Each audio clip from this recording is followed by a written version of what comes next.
All right, welcome to Talk Tickers. Today we're jumping into the fiscal year 2025 earnings for cbdMD, ticker YCBD. Now, this one is interesting because management got on the call and painted this really compelling picture of a successful turnaround. But the market, it told a completely different story. So let's dig in and figure out what's going on. And we're going to start right here with the market's brutal verdict. The day they announced earnings, the stock just got crushed, down almost 22% on huge volume. So the big question we have to answer is, what did the market see that was so bad? What was the huge disconnect between the company's story and this price action? To figure that out, let's first take a look at what the company actually reported. The print versus that ugly price. Now, what's so fascinating here is that if you just glance at these numbers, they look pretty good. I mean, Q4 revenue was actually up 3.6% year over year. Gross margins expanded in a big way, up almost 5 full percentage points in the quarter. And for the full year, they chopped their operating loss by more than $1 million. So on paper, this looks like progress, right? You'd expect a positive reaction, not a crash. So with a decent set of numbers in their pockets, management stepped up to the mic with a very clear, very deliberate story. And that story was, the turnaround is real and it is working. They pitched this narrative of discipline, solid execution, and a company finally getting its financial house in order. The CEO, Ronan Kennedy, really set the tone with this quote. He's basically saying, look, we know we're not at the finish line yet, but he's framing the whole year as one of clear, positive momentum. It's that classic trust the process message you hear from management when things are heading in the right direction. And here's their playbook.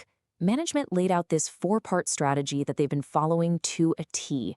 First, cut costs and simplify things. Second, clean up the product line. Third, and this is a big one, repair the balance sheet. And fourth, get ready for a more regulated future by investing in science and quality. It's a really logical, back-to-basics plan. And they came with receipts to back it all up. They pointed to their 3rd straight year of operational improvements, a way stronger balance sheet with positive working capital now. And this is huge. They regained full compliance with the NYSE. That alone removes a major headache for investors. By all accounts, this looks like a really successful operational reset. So if the operational story is all about steady progress, what gives? Why the massive sell-off? Well, the market's reaction tells us it's completely zoned in on a huge risk that's just overshadowing all these operational wins. And here it is. This is the smoking gun. Tucked away in their 10-K filing, the company had to disclose a going concern warning from its own auditors. For any investor, this is a 5-alarm fire. It means an independent third party is officially stating there is substantial doubt that the company can even survive the next 12 months. So the key takeaway is this one little paragraph can make all those other positive metrics totally irrelevant. Now you take that existential financial risk and you compound it with this chaotic, totally unpredictable regulatory environment for the entire hemp industry. It's no surprise that this topic absolutely dominated the Q&A part of the earnings call. It's the other shoe that everyone is waiting to see drop. And to really get it, you have to understand that cbdMD is caught between 2 completely opposite signals coming out of Washington. On one hand, a bill passed in November has language that could, and I'm quoting them here, wipe out 100% of the revenue for a lot of companies in this space. But then, right before the call, a new executive order comes out that signals a move toward modernizing cannabis policy, and even hints at Medicare reimbursement. It's this insane policy whiplash that makes it almost impossible for them to plan for the future. And the potential prize, if things go their way with that executive order, it's astronomical. Management kept bringing up this number on the call. If Medicare reimbursement for CBD products for 60 million seniors actually becomes a thing, they are looking at a potential $30 billion addressable market.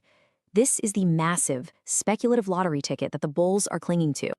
So that's the setup, right? A legitimate operational turnaround that's colliding head-on with a terrifying going concern warning and a total binary gamble on regulation.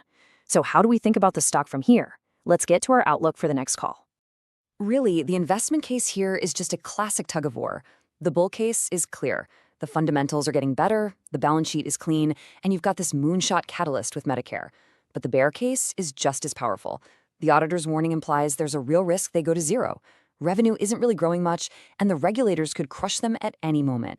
Oh, and it's probably not a great sign that management offered zero formal financial guidance for next year. Okay, so looking ahead to their Q1 results, we're expecting revenue to be pretty flat, maybe slightly up. any growth is likely going to come from their new Oasis beverage brand. They'll almost certainly post another net loss. But honestly, the real story here is the price action. You can almost forget the fundamentals for now. This stock is going to be a pure trading vehicle. It's going to move and move violently on any and all regulatory headlines out of DC, especially anything concrete about that Medicare pilot program. So where does all this leave us? Our waiting on cbdMD is market perform. Look, the very real, very tangible improvements they've made to the business and the balance sheet are, in our view, completely canceled out by the massive risk from that going concern warning and the totally unpredictable regulatory situation. The risk and reward here feel perfectly balanced, which makes it really tough to argue for either outperformance or underperformance right now.